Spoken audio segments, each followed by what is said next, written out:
Gagawa ko ng apple pie. Yung aking minatamis na apple, gagawin ko ngayon siyang apple pie. Madali lang po itong gawin. Ayan, balot ko lang ho sa sheet. Then, tupi-tupi natin yung dulo. Yan, lahat po yan. Isa-isa natin. Ayan. Mas maganda po yung ganyang isa-isa lang para madaling kainin kaysa sa malaki siya.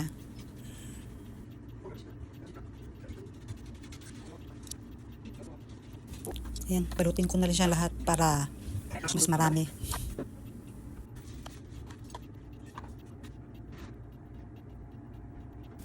Okay, tapos na balutin lahat. Ngayon, tusukan po natin siya ng tinidor.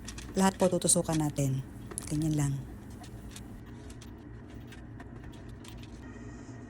Tapos po, gagawin po tayo ng itlog dito. Yung lang pula para pahida natin yung mga ano niya para mas magandang kulay. Maganda ang dating kasi pag makulay.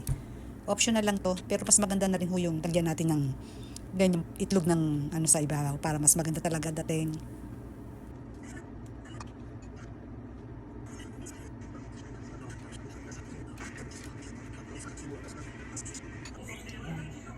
Yan po ang ating nagawa ng apple pie.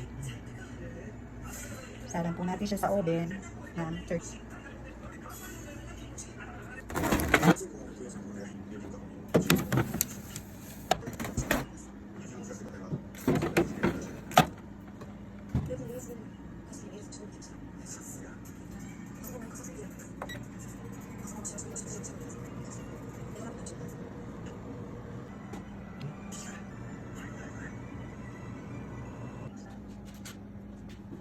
Next.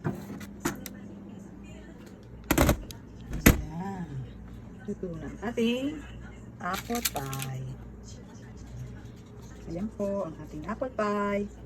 Ready to eat na.